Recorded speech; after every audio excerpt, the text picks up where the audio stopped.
Did I educate you at Bishop's for you to be a farmer? Forgetting, of course, that the Prime Minister's wife, who is a senior mistress of Bishop's, is a farmer. It's the parents, comrade.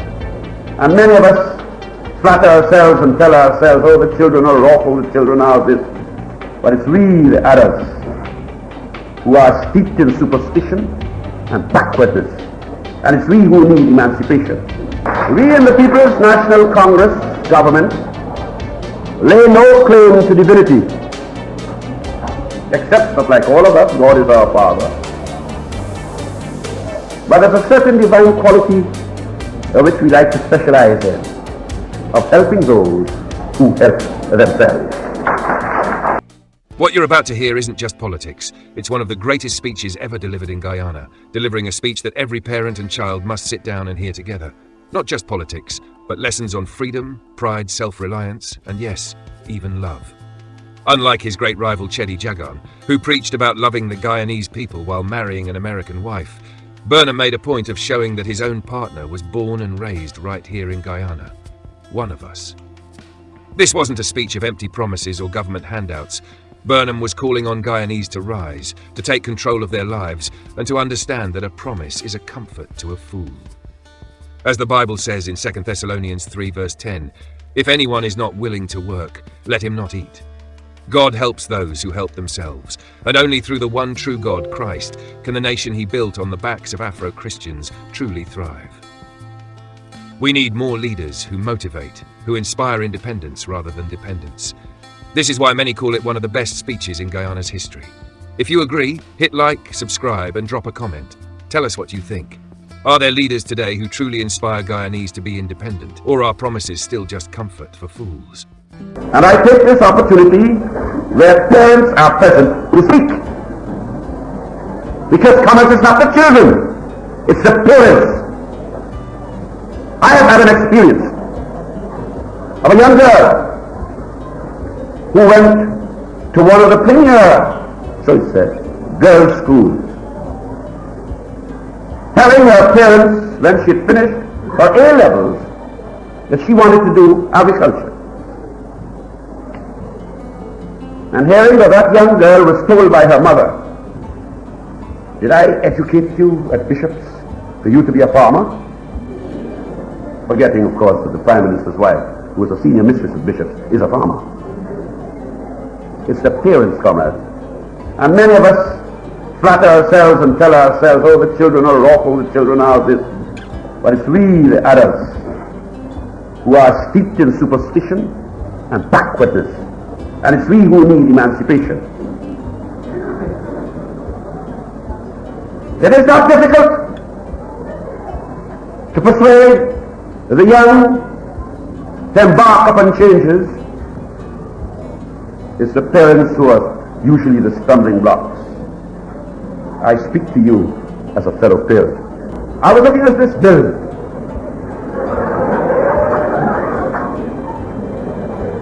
It's a little older than I, and indeed it looks so.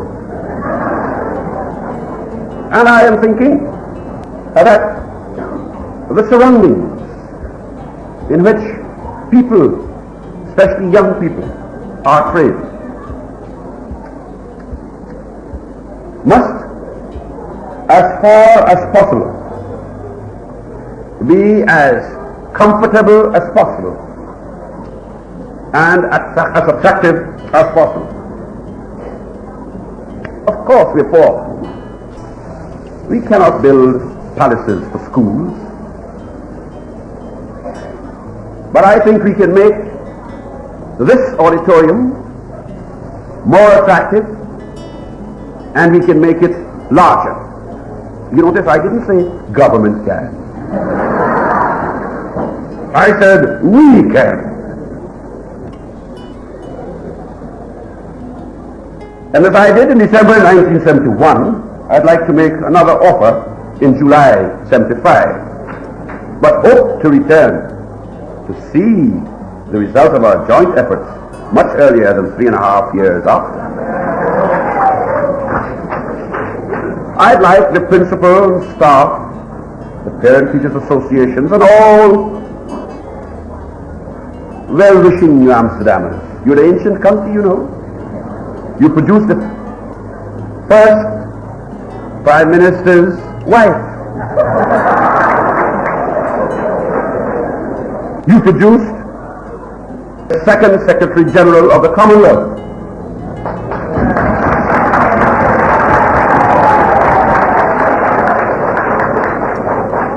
You produced the first Chancellor of the Judiciary.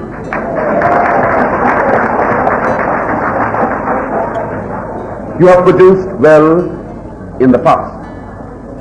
But let not the phrase "in the past" be the significant phrase in my statement. You must produce well now. If you are all PMC members, you would know our motto is "Perform now, comrades," not yesterday or tomorrow. I'd like you to get together. You must have architects, etc.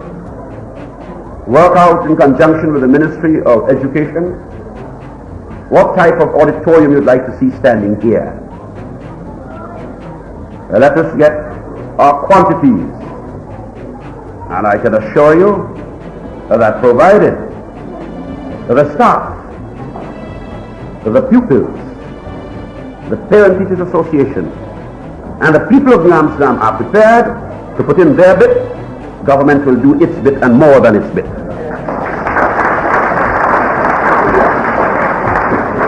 We in the People's National Congress government lay no claim to divinity, except that, like all of us, God is our Father. But there's a certain divine quality which we like to specialize in, of helping those who help themselves. And that is the offer I bring you today.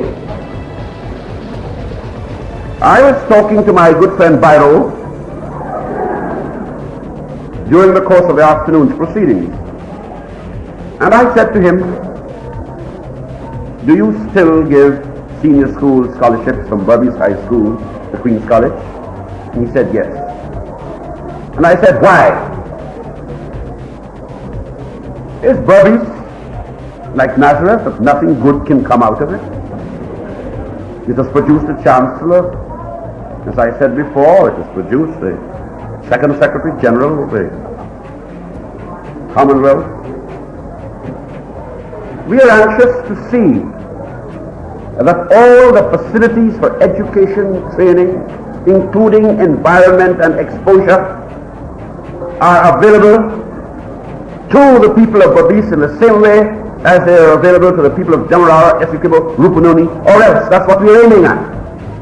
That in any part of Guyana you can go and within a reasonable radius find all the facilities of civilization, including proper training in proper surroundings.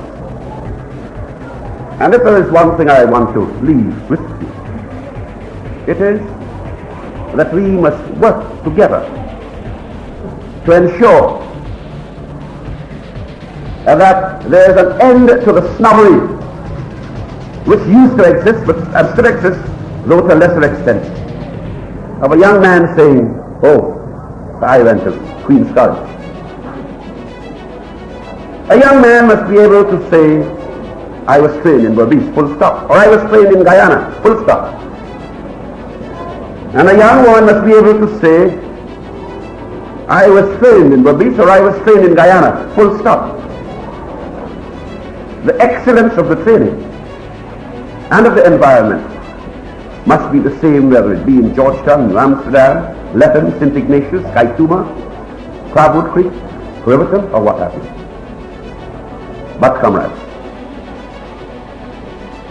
that cannot come about unless you Berbicians, I'm so much bossed by my wife, I almost said we Berbicians. And it didn't take 1975 for my wife to be the boss. She was the boss before, and a long time before.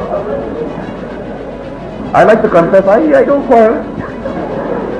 I admit. This isn't going to come about, so far as New Amsterdam and Berbice are concerned, unless we Berbicians, first of all, cooperate and contribute towards raising the physical and intellectual standards, and also develop in ourselves a pride. We talk about self-reliance. It takes many forms. Develop in ourselves a pride which makes us produce here as well as other people produce elsewhere in Guyana, or for that matter, in the world. I am fond of Bobby, if I had to advertise the fact, for many reasons. And I am hopeful that this new era which is dawning, with the emphasis on equality of opportunity, will find Burmese playing its proper role, starting from the educational institution.